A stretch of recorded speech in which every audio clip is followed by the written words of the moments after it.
مصطفیٰ۔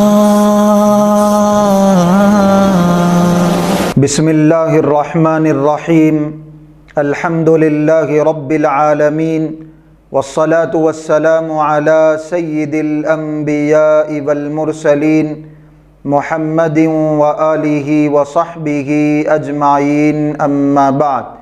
محترم ناظرین، شہنشاہ بطحا، تاجدار مدینہ، احمد مصطفیٰ، محمد مجتبی، حضرت محمد الرسول اللہ صلی اللہ علیہ وسلم کی سیرت طیبہ کے سلسلے میں 75 ویڈیوز الحمدللہ پیش کی جا چکی۔ ان 75 ویڈیوز میں حضور اکرم صلی اللہ علیہ وسلم کی ولادت مبارکہ سے لے کر جنگ احد تک کے واقعات کو تفصیل سے بتانے کی، سنانے کی کوشش کی گئی۔ جنگ احد کا جو معرکہ ہے، جنگ احد کی جو لڑائی ہے، یہ لڑائی ہجرت کے تیسرے سال شوال کے مہینے میں پیش آئی۔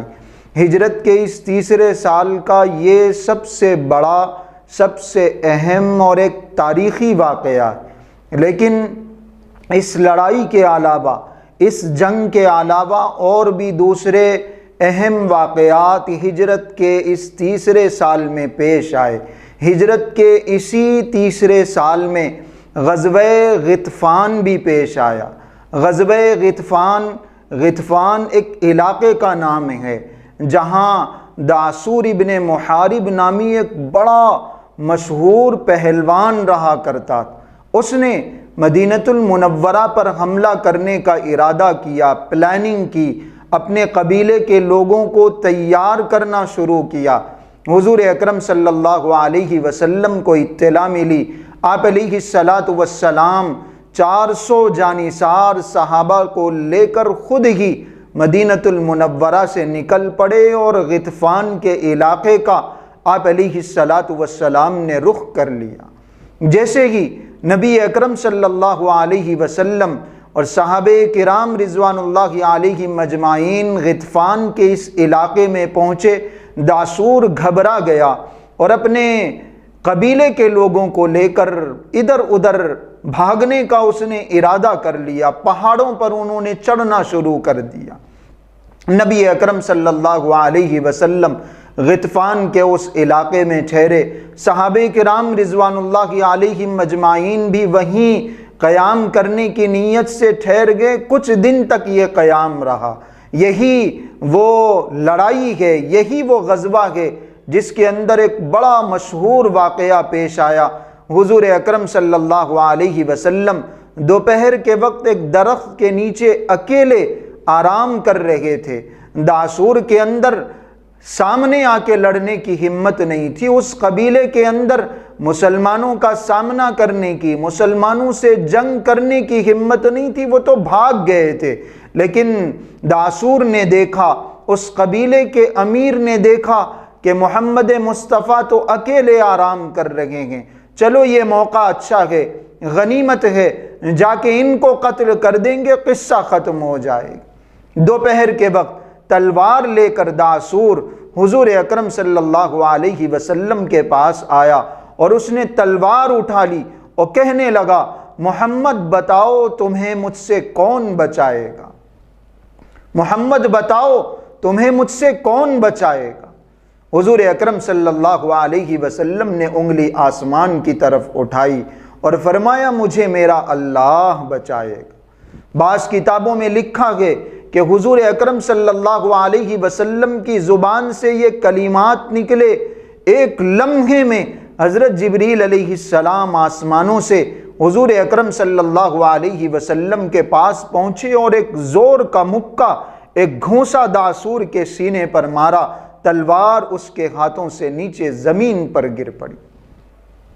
بعض کتابوں میں ہے کہ جیسے ہی آپ علیہ السلام کی زبان مبارک سے لفظ اللہ نکلا، اس کے اوپر ایک رعب طاری ہو گیا، ایک دبدبہ طاری ہو گیا، ایک خوف اس نے اپنے اندر محسوس کیا، تلوار اس کے ہاتھوں سے چھوٹ گئی۔ آپ علیہ السلام نے وہ تلوار اٹھا لی اور اب باری دعسور کی تھی۔ نبی اکرم صلی اللہ علیہ وسلم نے تلوار اٹھا کے اس سے کہا کہ اب تم بتاؤ کہ تمہیں میری اس تلوار سے، تمہیں میرے وار سے، میرے حملے سے کون بچا سکے؟ وہ گھٹنوں کے بل بیٹھ گیا، کہنے لگا اللہ کے رسول آپ کے علاوہ مجھے کوئی نہیں بچا سکتا، آپ بڑے محسن ہیں، بڑے کریم ہیں، کرم کا معاملہ کیجئے۔ حضور اکرم صلی اللہ علیہ وسلم نے اسے معاف کر دیا۔ نبی اکرم صلی اللہ علیہ وسلم کے ان اخلاق سے متاثر ہو کر، آپ علیہ الصلاۃ والسلام کے کردار سے، مہربانی سے، نبی اکرم صلی اللہ علیہ وسلم کی شفقت سے متاثر ہو کر اس نے فوراً اسلام قبول کر لی۔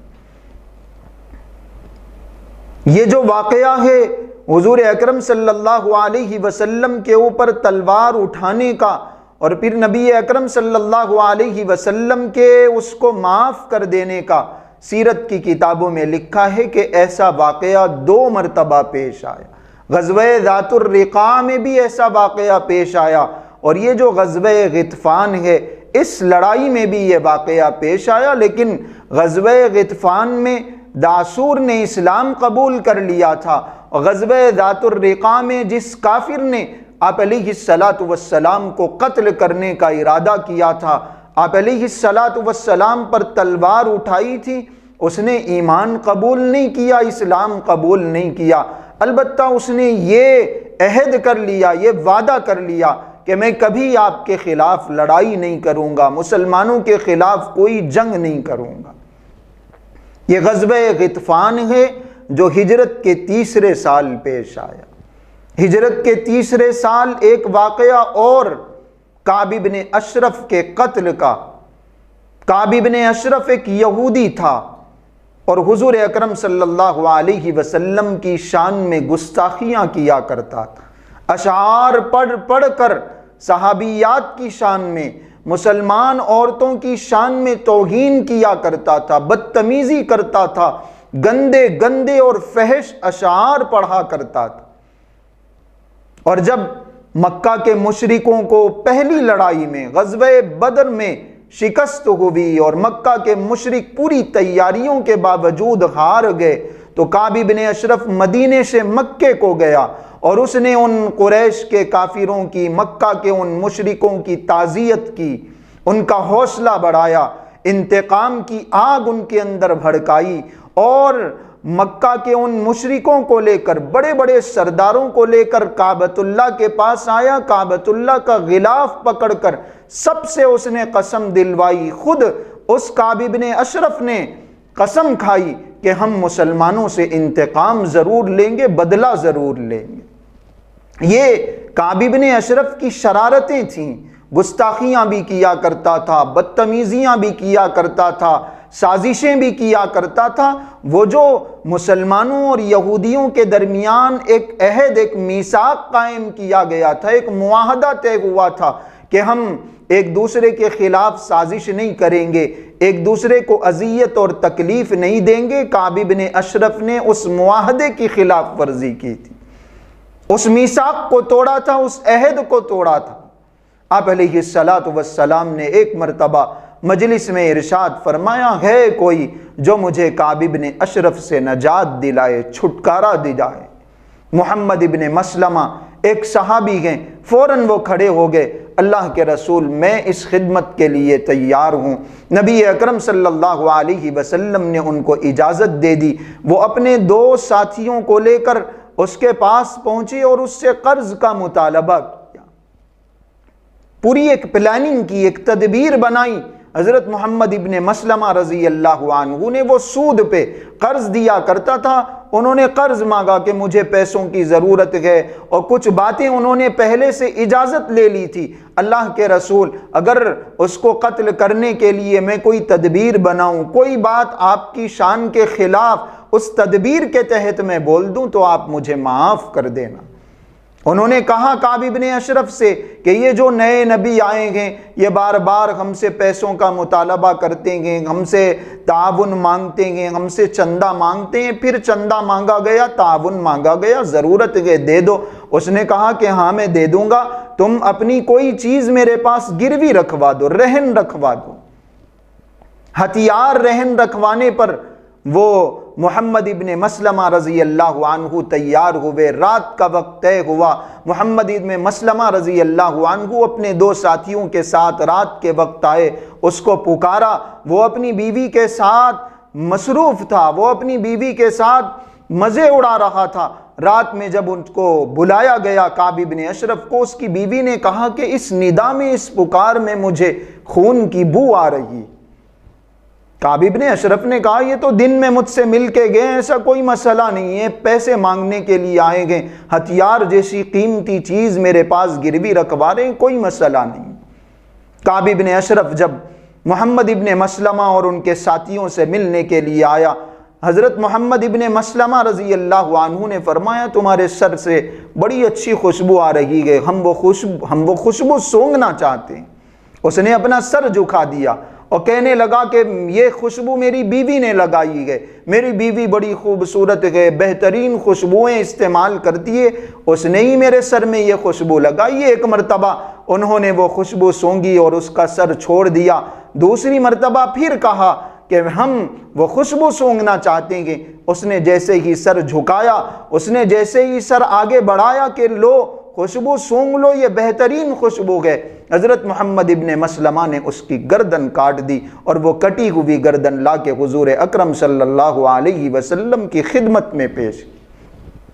قیامت تک آنے والے انسانوں کو بتایا کہ جب معاملہ حد سے بڑھ جاتا ہے اور جب حضور اکرم صلی اللہ علیہ وسلم کی شان میں گستاخی کی جاتی ہے، آپ علیہ السلام کی توہین کی جاتی ہے، بے حرمتی کی جاتی ہے، تو پھر اس کا انجام یہ ہوتا ہے۔